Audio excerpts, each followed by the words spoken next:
Okay, here's part two. You should have your images on the desktop in the Windows app via Launchpad. So I'm going to try to save this. Share my screen here. Okay, and that's not the screen I want you to see. Here I am in Launchpad, okay? So I did the Windows app and I opened up Launchpad, and there's my watercolor and there's Juliet's drawing that I'm going to use as an example.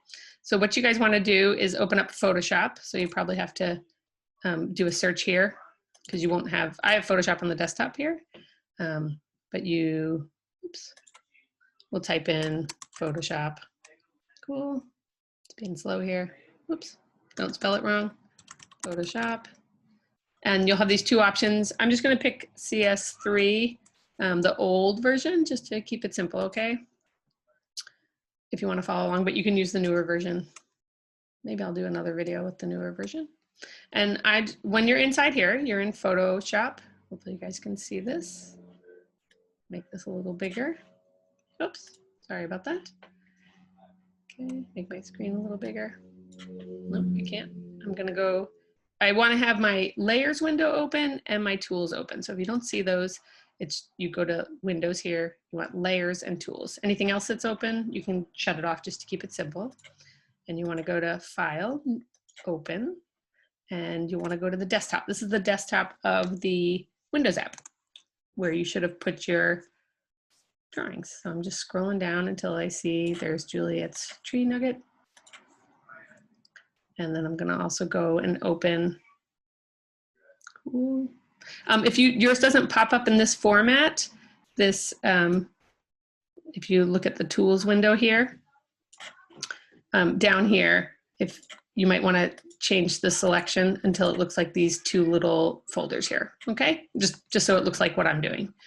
All right, and then I'm gonna go and open up the background too. So I'm on the desktop, and then I called it watercolor, so I know it's at the end here, and I hit open. Cool, so I have my two images as Photoshop documents right now.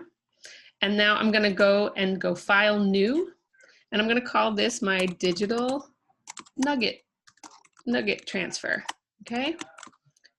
And you want to put your name, right? So I could put Miss Hickey, right? I'm just going to call it that.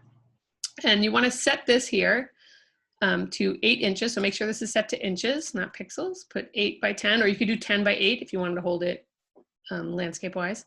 And then you want to set the resolution to 300 and have it at RGB color 8-bit, okay? And there you'll have, so you have 3 documents open. One's blank, like this. And what you're going to do is you're going to put both of these things inside this one document. So if I click on the backdrop here, and I have the layer, if I click on this document, there's the background for this document. If I click on this, the background's blank. Cool. And what I want to do is I'm going to click on this layer and just drag it until it's on top of this one. And if I take my move tool, this is the move tool up here, I can move this into place, and I'll be able to resize this, okay? And then I'm gonna go into this one, and I'm gonna take the tree drawing and drop it in here. And you can see the tree drawing's bigger, right? So once I have these two, I can actually close this one up. I can close this one up. And now I have a document here with both of them in, and I've made a new document so it's at a nice resolution, and I know what size it's gonna be. So this is too big, right? My tree. So I want to resize it. So I've got my move tool here, and I just want to go edit, transform, scale, okay? And if I hold my shift key down, okay, so if I hold the shift key, it's going to keep the proportions. So I'm holding my shift key down on the keyboard, and I'm just scaling it down, and I can move it around, okay? And I'm gonna let go of the shift key. And then to apply this, I'm just gonna click on the move tool again, and it's gonna say, do you wanna apply this or not? So I'm gonna say yes. And I might make this bigger later, right? And I could do the same thing to my background. I make my background bigger or smaller. But what I wanna do first is get rid of all the white area in my tree, right? So the next thing I'm gonna do is I make sure I'm in this layer. Can you see, these are the layers that I'm in. These are the visible eyeballs. So you can see when I turn off the layer, this eyeball in the layer is still there, it's just not visible if I turn this off. So if I want to just like isolate one and look at it at a time, I can do that. And my background, see, it's just a solid white background. I can leave it like that too if I want. So I'm gonna take my tree, right? And maybe I wanna, make it a little bigger. Let's see, I'm gonna make it a little bigger again. So I go back here. I'm gonna show you what happens if I don't hold down the shift key. I can stretch it, right? But if I hold on the shift key, it'll keep it locked in proportion, okay? So I'm gonna make it a little bigger. And maybe I do wanna like, boom, make it like that. Cool, so I'm gonna apply that again.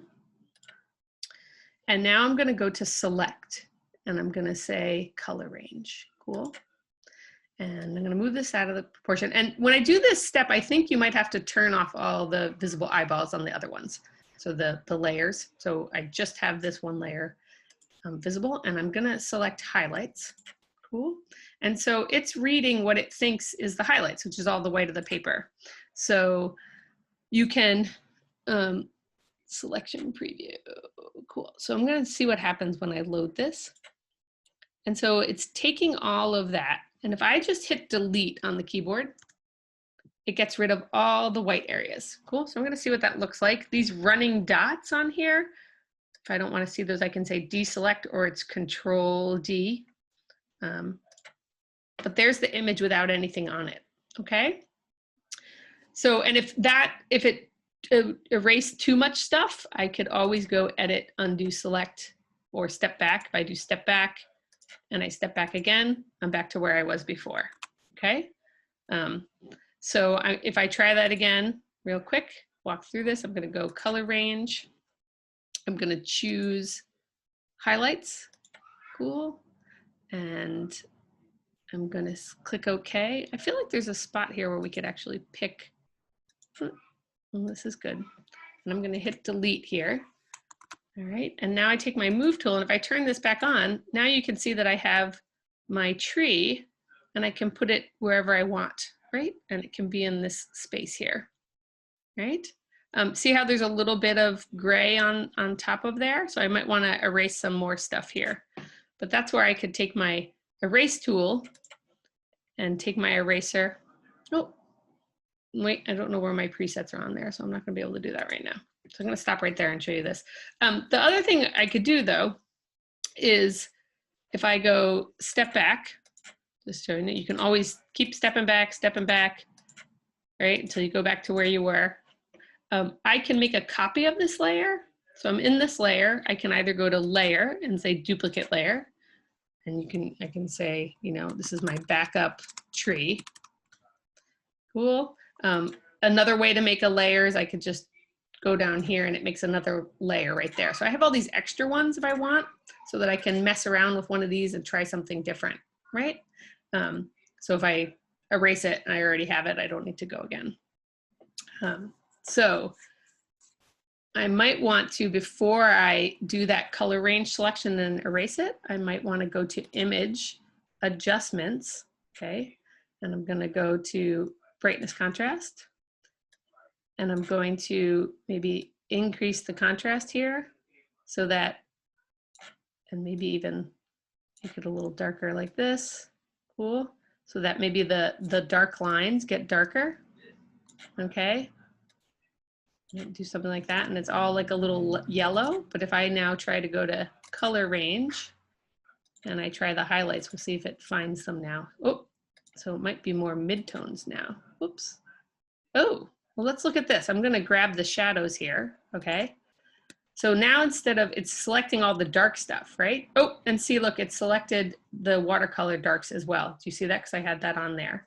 So I'm going to, I forgot, I'm going to deselect. So see, I want to turn this off. So I only have, it's only going to find the darks here. I'm going to go to color range again. And this time I'm going to try to find all the darks, right? And I've made them darker. I'm gonna say, okay, so now it's selecting the darks. Now this time, instead of erasing the darks, I'm going to go to edit. I'm gonna say copy them. And now if I say, oh, and it looks like it copies them all the way over here. Now if I say paste, it will, I don't know if you guys noticed this over here. I don't know why this is popping up like this. But if you look over here, it pasted them into its own layer. Can you see my 2 layers here? I'm sorry if this is not visible. I don't know why. This is some sort of zoom sort of thing, I think. But so I have 2 layers here, and now if I turn off the background, so this is just the shadow dark lines, and now I have, so this one kind of worked out a little better instead of erasing away the lights, right? I could put this in here. And what's cool about this is I can resize it, right? You can also, I did the scaling thing here, but you could try any of these in here where I could flip it so it's going the other way, right? I can distort it if I want. I can take my, drawing and warp it and kind of pull the tree up a little bit if I wanted to sort of, right, get a little different quality. And this is where you could take your nugget drawing and kind of get little bits that you like. Cool. I'm going to apply. So this is where I could do this. So this could be my start, right? Where I've got my little drawing here. And I'm going to do in the next video, I could talk about adding colors, right? Making this darker around here, painting around it with other layers, okay? But this is the equivalent of if you'd use the essence of orange oil and physically transferred it onto the watercolor paper. This is the digital version. Cool? All right, so hold on for take 2. Part 2. No, this was part 2. Part 3.